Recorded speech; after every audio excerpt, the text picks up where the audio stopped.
adecuadamente capacitados para la inserción laboral. Quiero subrayar, y hay que precisar, y hay que tomar en cuenta que los docentes del nivel requieren trato digno y salarios que garanticen la dedicación exclusiva, la autocapacitación y gestión educativa con calidad. Es por ello que mediante esta ley esperamos que se apruebe una escala remunerativa que el Ejecutivo debe contemplar, que corresponde consecuentemente al trabajo sacrificado de cada uno de sus docentes.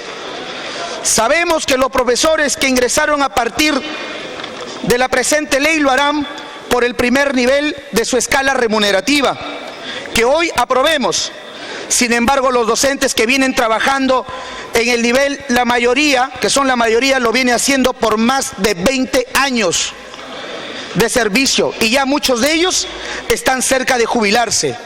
Es por ello que en reconocimiento a su labor, ellos deberán ser reubicados al menos a partir de una escala remunerativa que contemple la ley con equidad y con justicia, un trato digno para su remuneración.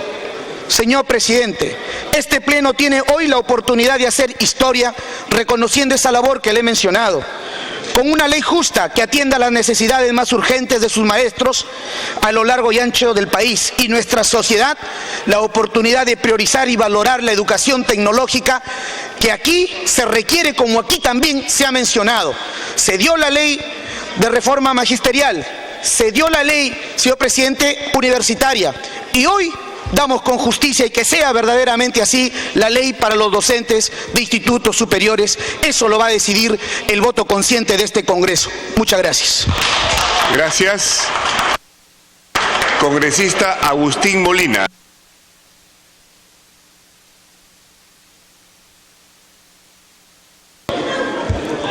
Muchas gracias, señor presidente. Señor presidente, solicito a través de su presidencia al presidente de la Comisión de Educación para que se pueda agregar diferentes párrafos. Por ejemplo, señor presidente, en el artículo 11, en el inciso C, a distancia el estudiante desarrolla la totalidad de créditos del programa de estudios en entornos virtuales de aprendizaje. Esta modalidad es aplicada a los programas de formación continua y no aplica a estudios de posgrado ni a programas conducentes a grados o título.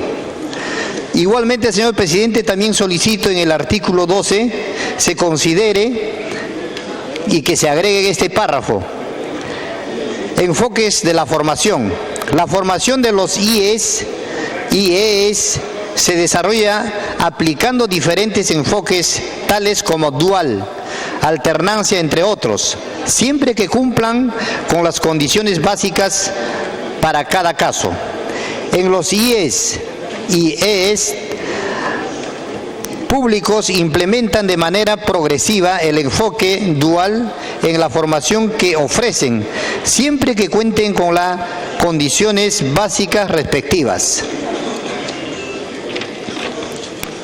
El enfoque dual se caracteriza por privilegiar el aprendizaje en los centros laborales con la finalidad de desarrollar las competencias a partir de la solución de situaciones y problemas reales de trabajo.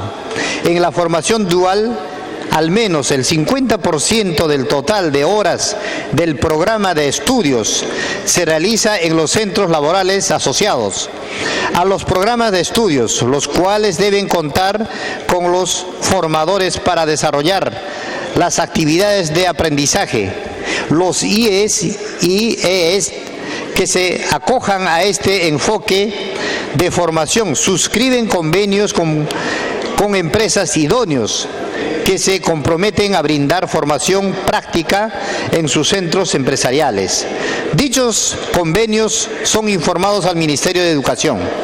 Igualmente, señor presidente, también solicito para que se pueda considerar dentro de este proyecto en el artículo 17.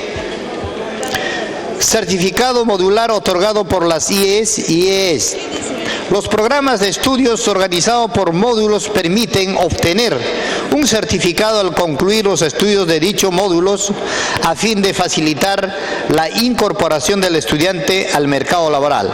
Eso sería, señor presidente, la petición que vengo solicitando para que pueda considerarse dentro de la Comisión de Educación. Gracias, presidente. Muchas gracias. Tiene la palabra el congresista Juan Pari.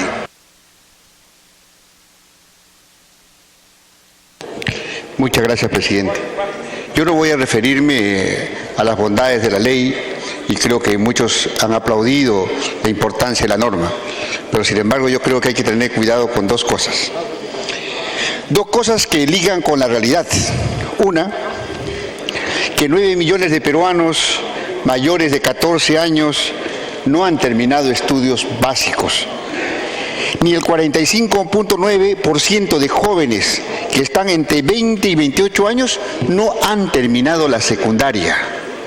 Y el artículo 19, cuando se habla de los CETPRO, que es la posibilidad académica o la posibilidad para poder mejorar sus capacidades técnicas de estos jóvenes que no han terminado la secundaria, simplemente se elimina la certificación. La certificación válida, la certificación oficial. ¿Ustedes creen que estos egresados de la CETPRO, por ejemplo, sin secundaria completa, que no tienen ni una certificación a nombre del ministerio o ni una visación alguna, podrán tener acceso al trabajo? ¿Ustedes creen que los estudiantes de la CETPRO que están en los penales y que todos queremos que se reinserten en la sociedad podrán ser aceptados sin visación alguna y con la existencia y con la restricción que pone el artículo 19 de esta ley? Entonces tenemos que mirar la realidad, tenemos que ver qué pasa con ese 45% de jóvenes que no terminan la secundaria y que es necesario que se reinserten en el mercado laboral y que se inserten con toda la posibilidad, con toda la franqueza, con toda la posibilidad de incrementar sus índices de productividad. Hay una realidad y hay que afrontarla. Yo entiendo varios discursos que consideran que es importante potenciar y elevar la competitividad del país, totalmente de acuerdo, pero también hay una realidad que tenemos que enfrentarla con toda la crudeza del caso y ver cómo es que empezamos a superar este tema y cómo le damos por lo menos una certificación visada y que pueda ser útil para que pueda competir en el mercado laboral. Eso hay que tomarlo con sumo cuidado. El otro tema, señor presidente, es el artículo 6. El artículo 6 se dice que las escuelas de educación superior pueden otorgar el grado de bachiller equivalente a bachiller universitario y el título profesional a nombre de la nación, y asimismo la escuela de educación superior puede otorgar los grados de maestro y doctor equivalentes a los grados otorgados por la universidad. Mucho cuidado, porque los institutos o las escuelas técnicas o las escuelas de educación superior son los que hacen de que el conocimiento se vincule con la práctica, que el conocimiento se vincule con el ejercicio productivo, con la necesidad de técnica del país. Hay que diferenciar el rol de la universidad y el rol de los institutos superiores, de las escuelas superiores. No es posible que se esté confundiendo los sistemas. Aquí aparentemente se está creando un sistema universitario paralelo. Y eso le digo al señor presidente de la comisión y a todos los que están vinculados ahí, mucho cuidado con este artículo 6, que entiendo de que es necesario crear todo un sistema ascensional de los estudiantes técnicos, entiendo de que hay que crear una nomenclatura que te permita de que el conocimiento técnico tenga que ser ascensional y pueda realmente ser promocional en términos también de conocimiento y de aplicabilidad. Eso sí es muy importante, pero no hay que estar confundiendo con el nivel estrictamente universitario, porque ahí vamos a tener serios problemas. Ahí tenemos que pensar en un sistema que permita generar otro sistema de homologación para poder ver cómo es que se incrementa los niveles de especialización o de conocimiento técnico, que puede ser bachiller técnico, técnico profesional, especialista posgraduado, o sea, y ser mucho más creativos y no hacer un copy de un sistema universitario que pertenece a la universidad, que pertenece a recrear y formar profesionales desde el mundo de la academia, desde el mundo del desarrollo del conocimiento y lo que es el tema tema de una educación técnica superior implica precisamente otro elemento que no da la universidad, un elemento que es sumamente especializado y que la universidad no lo otorga, que es la aplicabilidad del conocimiento a la producción, la aplicabilidad del conocimiento a la necesidad del desarrollo tecnológico del país. Eso es totalmente diferente. Entonces, mucho cuidado que aquí estemos creando ahí un poco, quizás no intencionalmente, un sistema universitario paralelo y que la escuela superior esté dando grado de maestría y de doctor que corresponde exclusivamente a la universidad. Yo creo que hay que aclarar esto, señor presidente. No se puede estar confundiendo los espacios y los niveles. Puede esto llevar a una confusión muy complicada posteriormente. Es importante ver este artículo 6, no deshaciéndonos del sentido, del concepto. Yo entiendo de que es importante darle y potenciar, pero hay que diferenciar los espacios, hay que diferenciar lo que es universidad y lo que es una escuela de educación superior. Muchas gracias, presidente. Muchas gracias, congresista. Congresista Dahmer tiene usted la palabra. Señor presidente, este es un tema de gran importancia nacional.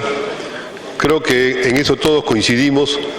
El Perú requiere una atención específica del Estado, de la autoridad política, para que podamos tener un grado mayor de manejo de nuestros recursos, tanto los recursos humanos como los recursos naturales, y eso supone tecnología, requiere tecnología. En el mundo actual, país que no desarrolla su base tecnológica es un país que está condenado al fracaso, está condenado a entrar en una espiral de crisis cada vez mayor. Lamentablemente, el proyecto de ley, que tiene una buena intención, que trata de atender a este requerimiento, no lo está solucionando adecuadamente en algunos aspectos que son claves. ¿Cuál es uno de los problemas fundamentales en el país? Nuestra base productiva no tiene un desarrollo tecnológico actualmente, y hay algunas actividades que se pueden calificar como desarrollo tecnológico.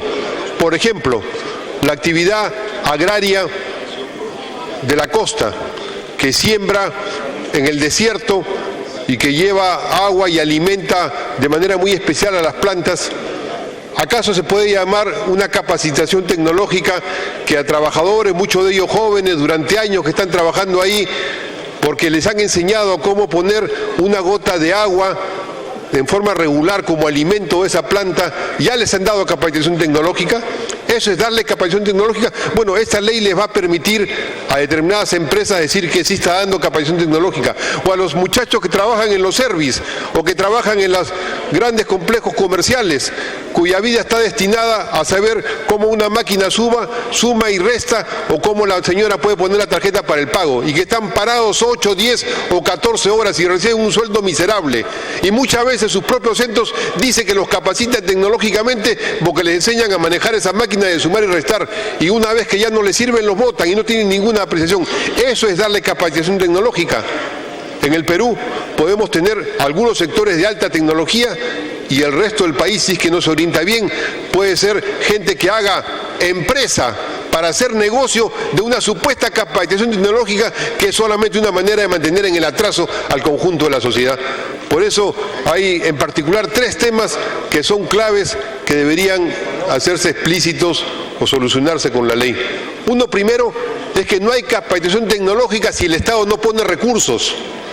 Aquí los recursos van a salir fundamentalmente del sector privado, porque está orientado este proyecto de ley sobre todo a formar institutos tecnológicos privados, y a una modalidad que ya le han dicho varios congresistas que han intervenido. Yo he visto que en estos años, de repente, cuando un proyecto de ley está por terminar de aprobarse, un congresista interviene, lee una propuesta, y esa propuesta nadie la discute ni la entiende mucho, y luego aparece en el proyecto de ley. Aquí lo que se está propiciando con varias de las intervenciones que han planteado es un régimen de flexibilización laboral, en la cual supuestamente va a haber trabajadores que van a ser supuestamente capacitados para poder poner mejor la plantita, y van a recibir menos salario y van a tener que pagar inclusive por esa capacitación. Y eso solamente es una manera de establecer un régimen laboral cada vez más disminuido. Por eso lo primero que debería haber es que en vez de esa promoción privada que no va a alcanzar realmente a las mayorías, exista una decisión del Estado de invertir un porcentaje presupuestal destinado a la educación tecnológica en el país. Si no hay esa decisión del Estado, si no está eso incluido, y no se puede decir que no se puede poner una norma, en el país hay normas, hay leyes y hay compromisos públicos, por ejemplo, de cómo la educación nacional tiene que tener un porcentaje determinado vinculado al Producto Bruto Interno. Aquí no hay ninguna referencia, aquí se deja un poco al libre mercado que decida cuánto se va a destinar a esta formulación. Primer problema, entonces, no hay una garantía de la educación tecnológica pública porque el presupuesto de la República no está comprometido efectivamente con ello. Segundo problema, existen algunos procedimientos que están planteados que nos llevan a dudar de su eficacia. La carrera pública de los docentes en IES y en ES públicos es una carrera pública que está establecida en el artículo 66. Y luego hay un ingreso a la carrera docente, a la carrera pública docente, y hay un contrato de servicio docente. En el artículo 100 se dice: el contrato de servicio docente regulados en la presente ley tiene por finalidad permitir la contratación temporal del docente en IES y ES. El contrato de servicio docente es de plazo determinado. Y continúe. Pública docente dice lo siguiente, vuelvo a leer, artículo 100. El contrato de servicio docente regulado en la presente ley tiene por finalidad permitir la contratación temporal del docente en IES y ES. El contrato de servicio docente es de plazo determinado y el docente no forma parte de la carrera pública docente ni adquiere derechos asociados a la misma. La duración del contrato no puede ser mayor al periodo que corresponde al año fiscal respectivo dentro del cual se efectúa la contratación. Esto se llama CAS. Esto se llama contrato temporal de servicios. Y aquí están generalizando un tipo de CAS para la formación tecnológica y un tipo de CAS en lo que van a ser los principales centros de capacitación tecnológica, que van a ser estos centros de tendencia tecnológica baja, media, no van a ser los altos centros tecnológicos, que ese es otro tipo de capacitación tecnológica requerida y necesitada. Por eso esta ley va a promocionar mucho estos centros, pero no estamos de esta forma estableciendo un régimen de contratación abusivo. No estamos estableciendo un régimen de contratación en el cual los docentes van a tener no estabilidad, tampoco estabilidad permanente, ni siquiera van a tener garantía anual, van a tener que estar supeditados cada año y van a depender de las condiciones concretas de su trabajo en función del empleador, no en función de su calidad como docente. Y su capacitación va a ser además limitadísima, porque se le exige determinadas condiciones que son limitadas. Si esto lo vinculamos a los dos artículos que se han leído para agregar, de crear un régimen de reducción tributaria a aquellas empresas que den este tipo de capacitación, no estamos haciendo acá, señor presidente, una especie de regalo de flexibilización laboral, esto que ya se llamó la ley Pulpín. No estamos poniendo acá un régimen singular de flexibilización laboral para ahorrar plata, o sea, para pagar menos tributos a los empresarios, diciendo que van a formar técnicos cuando de verdad no forman técnicos, sino simplemente mantienen una mano de obra barata en condiciones subordinadas. De ahí, señor presidente, que estos artículos deberían ser rediscutidos, repensados e inclusive reformulados. Ya se han señalado los problemas que hay en el artículo 61 y en el artículo 61, que tiene que ver con los recursos de las SS públicas. ¿Qué pasa con este problema con las empresas públicas, con la educación pública? En la educación pública se supone que los gobiernos regionales y municipales van a poder aportar, pero no se establecen mecanismos ni procedimientos. Igual que en el presupuesto de la República, aquí se dice que deberán considerar si por otro lado se hace un regalo tributario adicional a las empresas para que den formación, y no se pone ninguna Continúe. de prioridad a los gobiernos regionales y locales, ni siquiera al Ministerio de Educación para este tipo de formación. ¿Qué es lo que de verdad vamos a tener? Vamos a tener cantidad de pequeñas empresas o empresas determinadas que no van a ser a distancia, ciertamente, porque no se requiere que se haga a distancia, van a ser dentro de la empresa. Inclusive la ley, como se ha señalado por intervención del congresista anteriormente, la ley dice que en el propio centro de trabajo podrían estar dando esa capacitación, pero lo que van a hacer es al mismo trabajador que hace una labor que no es un desarrollo tecnológico, que es solamente la aplicación de una tecnología bajísima en intensidad, bajísima en requerimientos, pero alta en sobreexplotación y en un salario miserable para el trabajador. A eso se le va a decir que están dando capacitación y por lo tanto se le va a reducir los impuestos, se le va a pagar menos tributos. De ahí, señor presidente, que nuestra atingencia van no en el sentido que hay una ley de esta naturaleza, es indispensable, es necesario. Se ha priorizado demasiado la entrada a las carreras universitarias y se ha dejado la tecnología, pero las carreras universitarias sin la tecnología, si no se promueve bien la tecnología, lo que va a haber es que esta brecha que hay en el Perú, Continúe. la mayoría de jóvenes o muchos jóvenes que ni trabajan ni estudian, ahora va a haber un contingente muy grande de trabajadores que se le va a decir que han sido capacitados tecnológicamente, que han sido formados tecnológicamente para manejar una pequeña herramienta o para sumar a través de una máquina. Y sobre eso las empresas van a dejar de pagar impuestos, van a reducir su pago de impuestos y así el Perú va a tener menos capacidades tecnológicas y menos educación. Yo plantearía que esos temas que han sido señalados por otros congresistas con los cuales concuerdo deberían ser revisados en el proyecto de ley respectivo. Muchas gracias, congresista Damer. Congresista Julia Tevez tiene el uso de la palabra. Señor presidente, muchas gracias. Quería precisamente referirme a esto que estamos debatiendo de la Ley de Institutos y Escuelas de Educación Superior. Indicar, señor presidente, de que esto, y queridos colegas, va a permitir que finalmente ayudemos a más de 650.000 estudiantes que en este momento quieren una reforma real para el tema de los institutos superiores tecnológicos. En ese sentido, presidente, quiero saludar a todos los miembros de la Comisión de Educación, al Ejecutivo, por haber permitido hacer todo un análisis, no solo de un proyecto de ley, hablamos de más de 20 proyectos de ley que en el tiempo han sumado, tras un largo debate, el que puede ingresar al Pleno del Congreso. Y en esa perspectiva, señor presidente, quiero aprovechar que mi despacho solicitó a su presidencia un oficio 512-2015 en el cual solicita a su presidencia se acumule el dictamen a este proyecto de ley de mi autoría, el 3652, por razón de la materia, y por ende alcanzamos para que puedan integrarla. Además, señor presidente, solicito que también dentro del artículo 12, recaído en el proyecto de ley referido a admisión a los programas de estudios, dentro del artículo 12 podamos ingresar que la propuesta sea modificada en el siguiente sentido: de que el organismo señalado en el artículo 42 de la presente ley o el gobierno regional, según corresponda, aprueba el número de vacantes de las instituciones educativas públicas en función a su capacidad institucional, docente y presupuestal, así como en correspondencia con las necesidades de la demanda y las políticas y prioridades regionales y nacionales.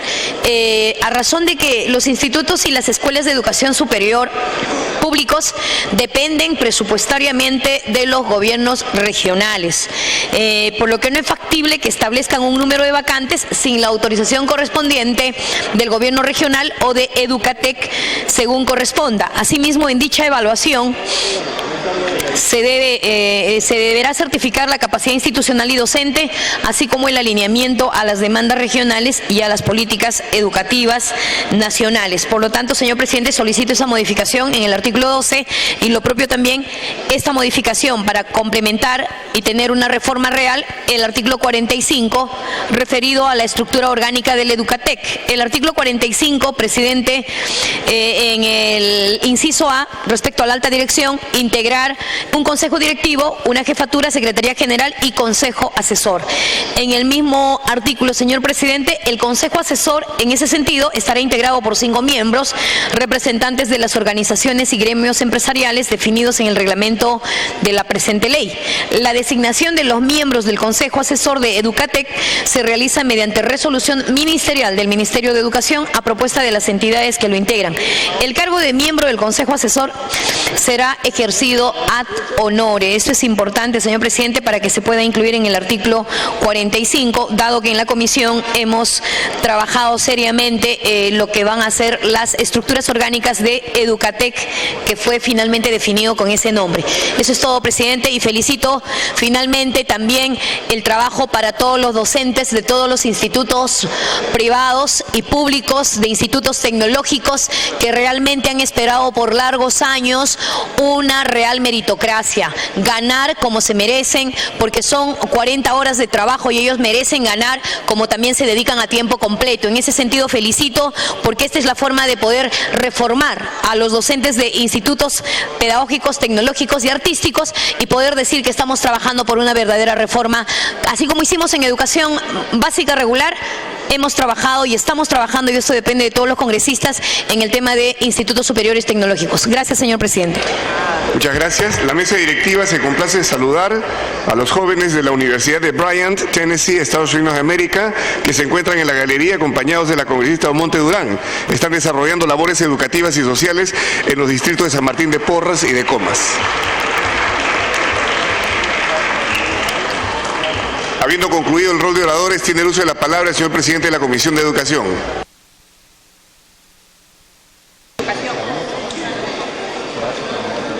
Habiendo concluido el rol de oradores, tiene la palabra el presidente de la Comisión de Educación.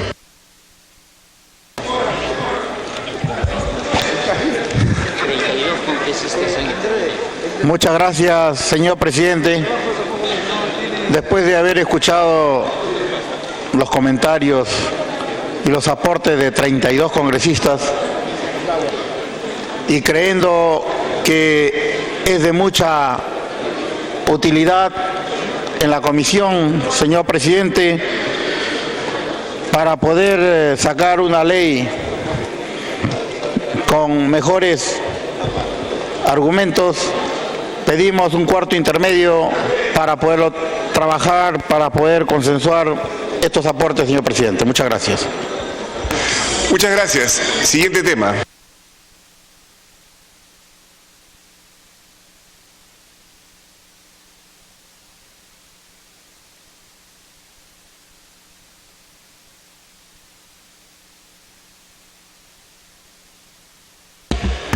De la Comisión de Economía, proyecto de ley 4889, se propone promover la donación de alimentos y facilitar el transporte de donaciones en situaciones de desastres naturales. Vencido el cuarto intermedio, tiene la palabra el congresista Julca Jara, presidente de la Comisión de Economía, para que informe sobre el texto que se va a votar respecto del proyecto de ley 4889, por el que se propone promover la donación de alimentos y facilitar el transporte de donaciones en situaciones de desastres naturales. Se votará también una cuestión previa. Tiene la palabra el congresista Julca Jara.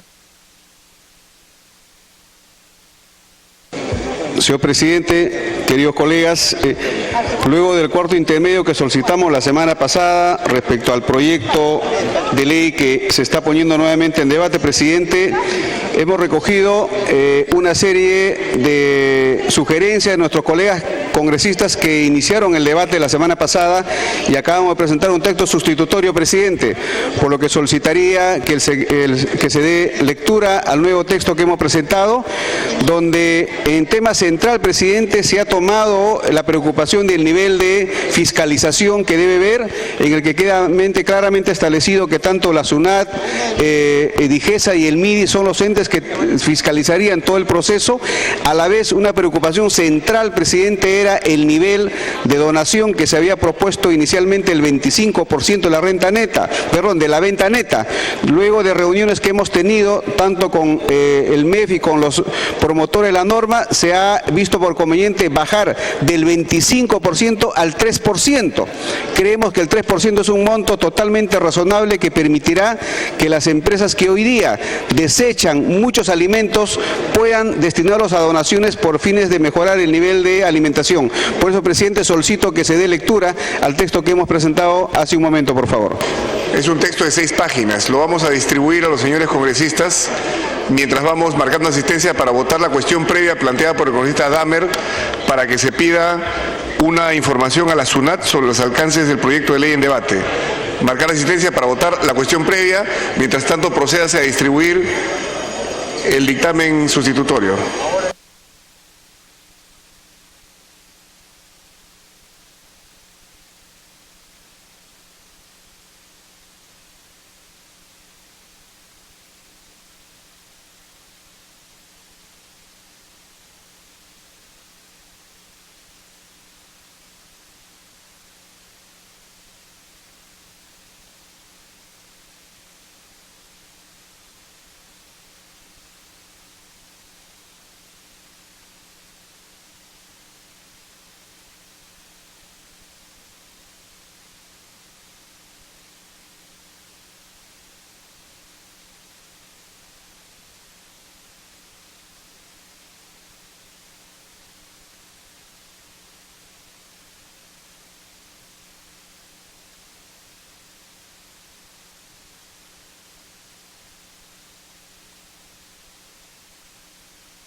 Señor Julca ha pedido hacer el uso de la palabra, una precisión. Señor presidente de la Comisión de Economía. Un momentito, presidente.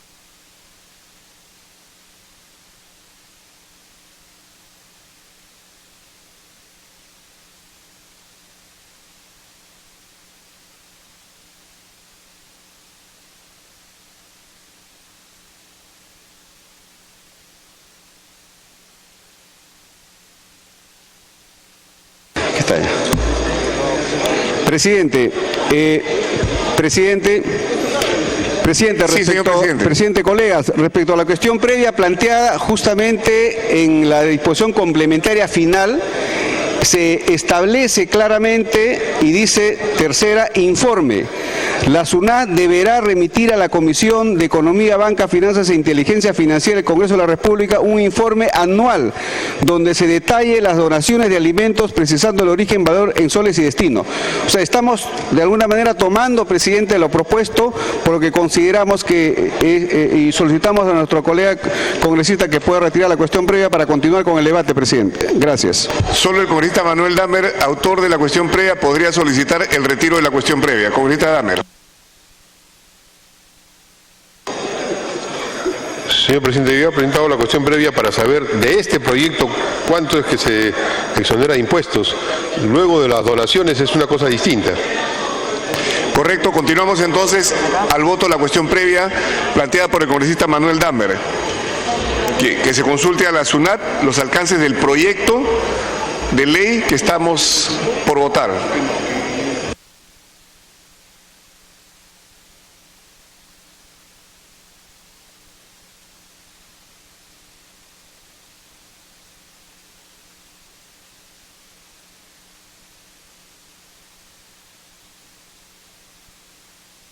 Vamos a cerrar la asistencia.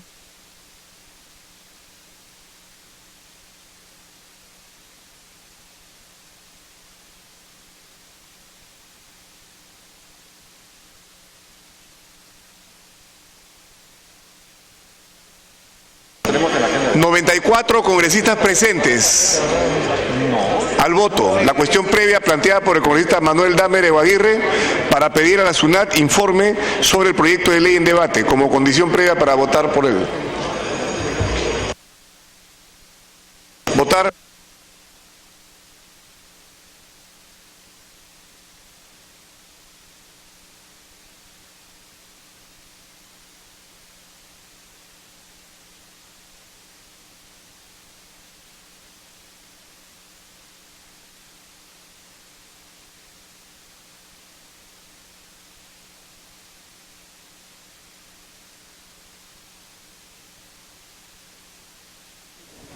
y 50 de la tarde, transmisión en vivo del canal del Congreso, en el cual se viene votando ya la cuestión previa planteada por el congresista Manuel Damer en contra de la consulta a la SUNAT sobre los alcances del proyecto de ley número 4889 por el que se propone promover la donación de alimentos y facilitar el transporte de donaciones en situación de desastres.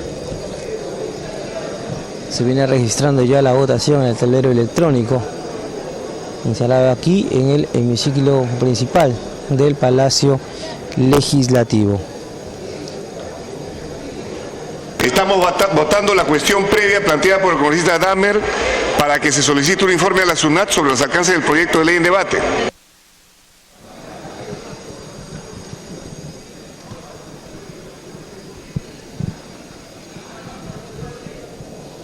Proyecto de ley número 4889 por el que se propone promover la donación de alimentos y facilita el transporte de donaciones en situación de desastres naturales, iniciativa del Grupo Parlamentario Fuerza Popular, Comisión de Economía, dictaminado en mayoría con una fórmula sustitutoria publicado en el portal web pasado 3 de mayo.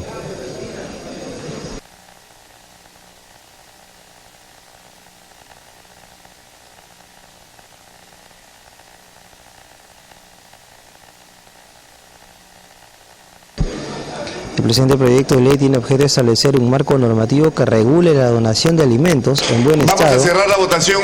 Congresistas Condori, Isla, Hacha, Pérez, Tello, Cánchez, por favor marcar su voto.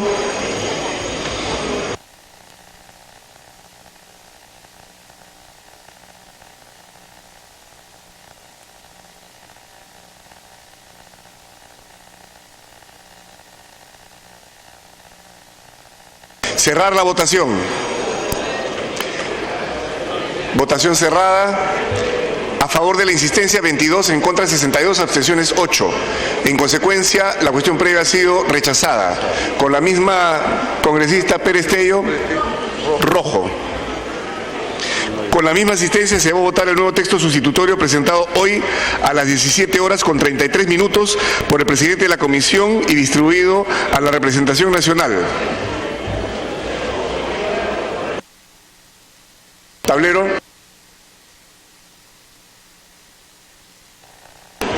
Al voto. Bien, la cuestión previa presentada por el congresista Manuel Dahmer fue desestimada, 22 votos a favor, 63 en contra, 8 abstenciones, por el cual solicitaba se consulte a la SUNAT los alcances del proyecto. Ahora sí, ya se viene registrando la votación del texto sustitutorio de ese proyecto de ley 4889, por el que se propone promover la donación de alimentos y facilita el transporte de donaciones en situaciones de desastres naturales.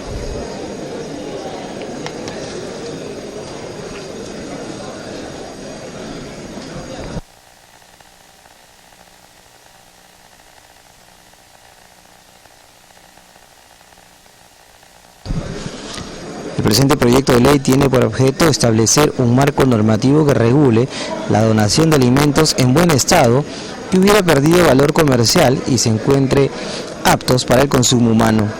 Para este fin, la iniciativa legislativa define los sujetos comprendidos en la donación, plantea la creación de un registro, establece un mecanismo para efectuar la donación, define un régimen de responsabilidad en caso de faltas y propone un régimen tributario que incentive la donación. Presidente, mientras se va completando el tema del reparto y la votación, presidente, el texto del que hemos presentado es el que se ha consensuado y se ha revisado, repito, con técnicos del MEF y de los promotores del Banco de Alimentos, COMEX y otras organizaciones. Y, presidente, acabamos de recibir un par de sugerencias que quisiera, por favor, enviar para que finalmente el texto quede solo a nivel de título, nada más, a nivel de título. En el objeto, presidente, estamos proponiendo y mejorando que indica que la presente ley establece el marco normativo que facilite y promueva la donación de alimentos, así como la donación para casos de desastres naturales. Luego, con el fin de mejorar el nivel de fiscalización, en el artículo 5 dice registro y debe decir registro y control. Son las dos únicas adiciones que estoy enviando con la firma correspondiente, presidente. Muchísimas gracias. Remita para la lectura, por favor. Mientras tanto vamos votando y todavía no vamos a cerrar la votación hasta que se lean esas pequeñas modificaciones o aclaraciones.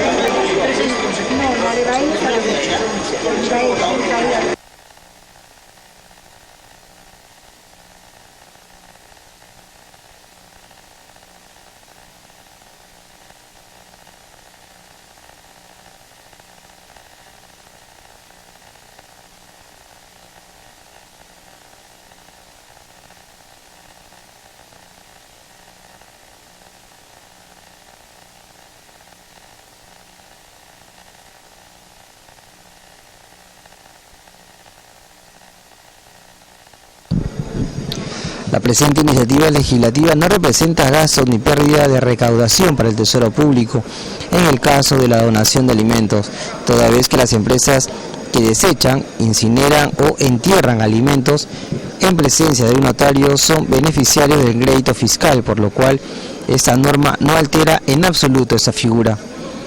Por otro lado, la propuesta referida al crédito fiscal al que podrían acceder las empresas por los servicios de transporte de donaciones en situaciones de emergencia por desastres naturales no es identificable, ya que esto depende de la ocurrencia de dichas situaciones. Sin embargo, el contexto actual genera un desincentivo para el transporte de donaciones en zonas de desastres.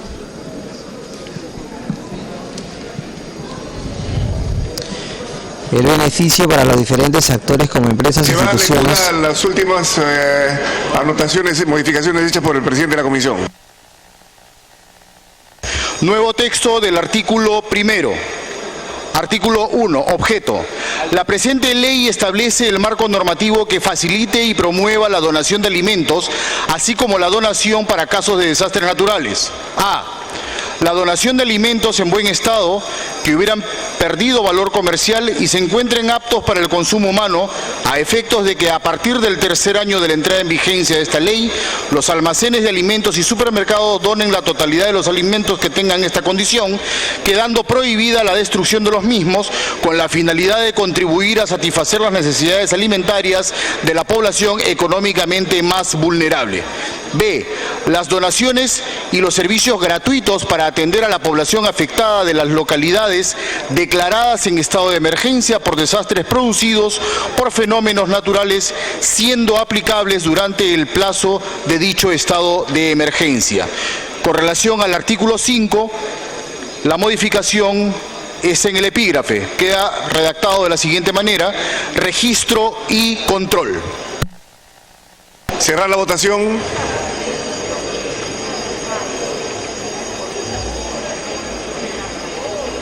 Cerrar la votación. Votaron a favor 61, en contra 1, abstenciones 1. 31 abstenciones. En contra 1, a favor 61. Ha sido aprobado en primera votación el texto sustitutorio del proyecto de ley 4889 propuesto por la Comisión de Economía. Omonte, verde. Velázquez Quején. Velázquez Quején. Verde. No, ya votó el congresista Velázquez Quején. Con el voto de Carmen Omonte, 62 a favor. Fue aprobado en primera votación. Tiene la palabra el presidente de la Comisión de Economía. Presidente, agradezco a los colegas que han apoyado este proyecto, igual a aquellos que han abstenido, presidente. Este es un proyecto muy importante que se nota, que se necesita, presidente, para crear un sistema a nivel nacional y podamos lograr que los alimentos que hoy día se pierden puedan llegar a lugares donde niños, ancianos necesitan ser alimentados. Por eso, presidente, pido que se vaya a la segunda votación y espero tener el apoyo de mis colegas nacionalistas, presidente. Gracias. ¿Está pidiendo usted que se exonere o que se vaya a la segunda votación? Que se vaya a la segunda votación, por favor.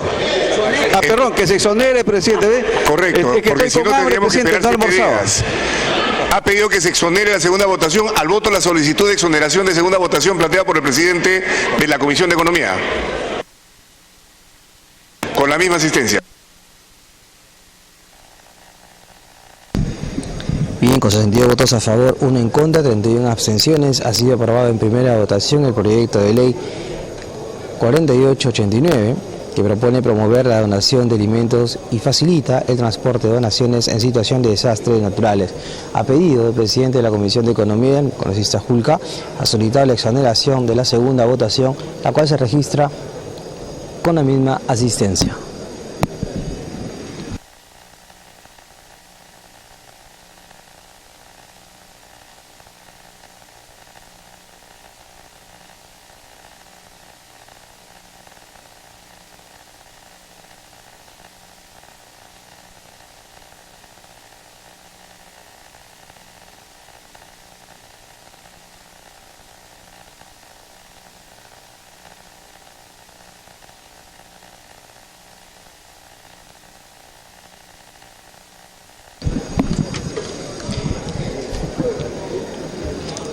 La propuesta referida al crédito fiscal al que podrían acceder las empresas por los servicios de transporte de donaciones en situaciones de emergencia por desastres naturales no es identificable, ya que todo depende de la ocurrencia de dichas situaciones. Sin embargo, el contexto actual genera un desincentivo para el transporte de donaciones en zonas de desastres. El beneficio para los diferentes actores como empresas, instituciones benéficas y la sociedad en general que generaría la aplicación de esta norma sería en primer lugar los 500 millones de soles en donaciones de alimentos a personas necesitadas, que se podría realizar solamente su voto, señores congresistas, en el caso de supermercados. Para la exoneración de segunda votación solicitada por el presidente de la Comisión de Economía. Alcorta, Acuña, Isla, Romero, Pari, Saavedra, Velázquez, Crisólogo, Alcorta.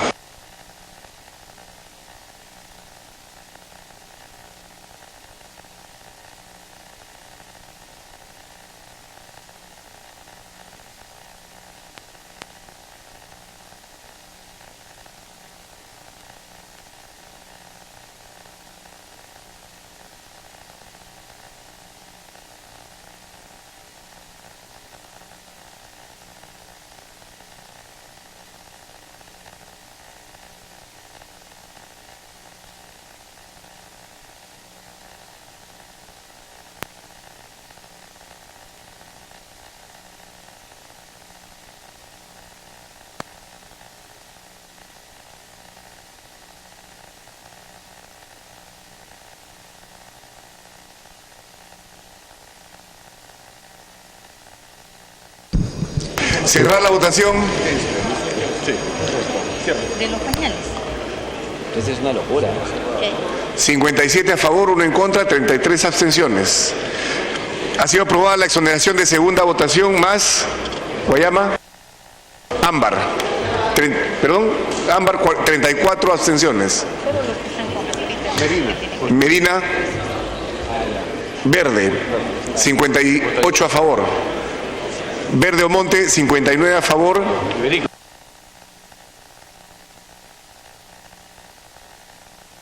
Ha sido aprobada la exoneración de segunda votación del texto sustitutorio del proyecto de ley 4889. Siguiente proyecto. De insistencia de la Comisión de Defensa Nacional, proyecto de ley 4018, autógrafa observada por el señor Presidente de la República. Se propone la creación del Servicio de Mantenimiento del Perú-SAC, SEMAN Perú-SAC.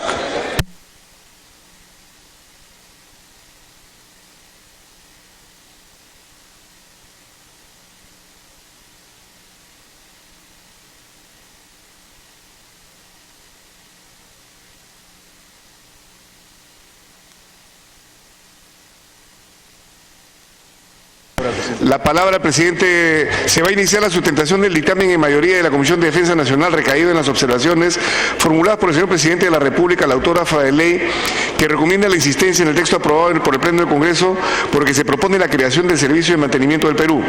La Junta de Portavoces, con fecha 12 de mayo de 2016, acordó la exoneración del plazo de publicación del dictamen en el portal del Congreso y la ampliación de agenda. Tiene la palabra el congresista Apasa Condori, presidente de la Comisión de Defensa Nacional, hasta por 10 minutos.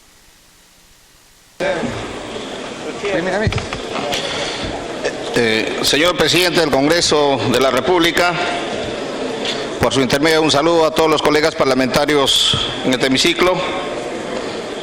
La autógrafa de la Ley de Creación del Servicio de Mantenimiento del Perú, SAC, SEMAN Perú, SAC, fue observada por el Poder Ejecutivo, la misma que fuera recibida en el Congreso de la República el 11 de abril y en la Comisión el 12 de abril. Las observaciones del Ejecutivo se resumen en 5. La primera de ellas señala que la autógrafa no es acorde con las directrices de la Organización para la Cooperación y Desarrollo Económico, OCDE, referida al gobierno corporativo de las empresas públicas, ni se encuentra alienado en el artículo 17 del Tratado de la Asociación Transpacífico sobre empresas de propiedad del Estado y monopolios. La Comisión señala que en América Latina únicamente Chile y México son miembros de la Organización para la Cooperación y el Desarrollo Económico, encontrándose en proceso de adición Colombia y Costa Rica. El Perú no es miembro de esta organización, ni está en proceso de adhesión, de acuerdo con lo establecido en el artículo 55 de la Constitución Política del Perú. Los tratados celebrados por el Estado y que están en vigor forman parte del derecho nacional. Por ello, si el Perú no ha celebrado este tratado ni está en proceso de adhesión, no le es vinculante. En preferencia, el Tratado de Asociación Transpacífico o Acuerdo Transpacífico de Cooperación Económica, el Perú es signatario del mismo. Sin embargo, aún no se ha concluido el proceso para la ratificación por los países signatarios originales, lo que significa que a la fecha no está en vigencia para nuestro país. Por ello, de acuerdo a nuestra Constitución Política, no forma parte del derecho nacional por no estar vigente. Por estas razones, la Comisión ha considerado insistir en este extremo de la autógrafa. La segunda observación señala que la conformación del directorio no garantiza la pluralidad de opiniones en la toma de decisiones estratégicas, ni precisa quién lo presidirá. Considera que el perfil del gerente general del SEMAN Perú-SAC no asegura una gestión eficiente y efectiva.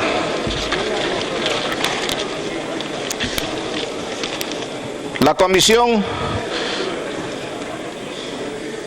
afirma que el directorio propuesto está conformado por 7 directores, de los cuales 2 designados por FONAFE, 2 por el Ministerio de Defensa y 3 por la Fuerza Aérea del Perú. El decreto legislativo 1031, decreto legislativo que promueve la eficiencia de la actividad empresarial del Estado, dispone que la conformación de los directorios de las empresas del Estado están compuestos por el número de miembros que disponga el Estado social de cada empresa, no pudiendo ser menor de 3 ni mayor de 7. Por ello, la propuesta cumple con esta disposición legal, no obligando la norma legal a asignarle a FONAFE una cantidad determinada de directores. Asimismo, la pluralidad en la toma de decisiones estratégicas está garantizada en la conformación de su directorio con representantes de FONAFE, del Ministerio de Defensa y de la Fuerza Aérea del Perú.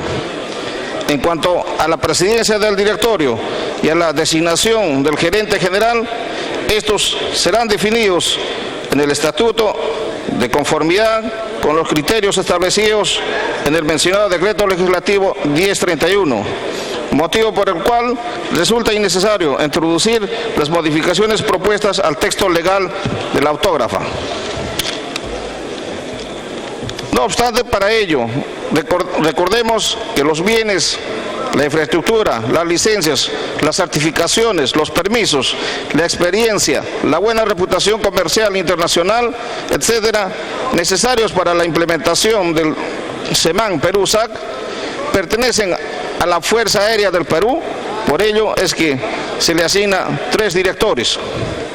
Con relación al perfil del gerente general, recordemos que el SEMAN en la FAB viene operando hace 82 años bajo la gerencia de oficiales de la Fuerza Aérea del Perú, demostrando conocimiento y capacidad de gestión, ejerciendo sus funciones de manera eficaz y eficiente con los recursos disponibles, lo que ha permitido que en los últimos 10 años se hayan generado ingresos en el rubro de servicios a terceros por un monto superior de 260 millones de soles, logrando que sea autosostenible. Por ello, la Comisión propone la insistencia en este extremo de la autógrafa. La tercera observación señala que la autógrafa implicaría un impedimento para que pueda ser investigadas y sancionadas eventualmente actividades restrictivas y de la competencia. Con relación a este extremo, debemos recordar que los contratos de colaboración empresarial y contratos asociativos se encuentran ya regulados en la Ley General de Sociedades, Ley 26887, que contempla el consorcio y la asociación en participación, además de la regulación supletoria contenida en el Código Civil. Debe observarse que no se propone autorizar al SEMAN a practicar actos proscritos por el decreto legislativo 1034, sino a celebrar contratos asociativos, obviamente dentro del marco legal vigente.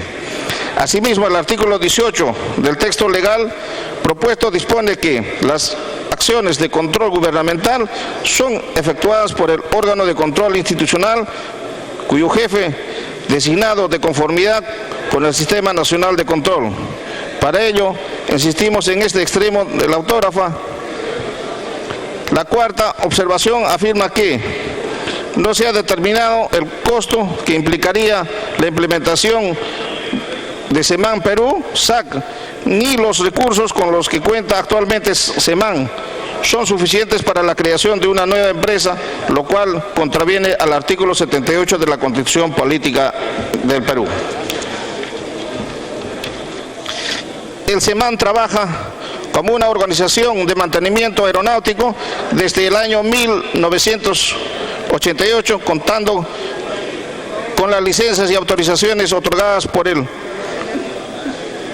las autoridades aeronáuticas del Perú, Estados Unidos y otros países, en cumplimiento de lo dispuesto en la Ley de Aeronáutica Civil del Perú.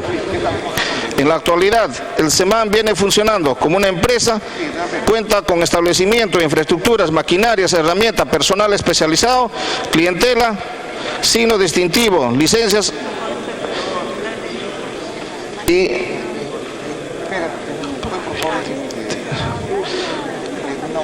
y capacidades. Por ello, lo que buscamos con la presente ley es darle personalidad jurídica y SEMAN Perú SAC, que ya desarrolla una actividad económica empresarial, pero lamentablemente como órgano dependiente de la FAP, el SEMAN no ha podido mantener los niveles internacionales adecuados de competitividad, a pesar de que ello, las actividades que realiza le permite su autosostenibilidad.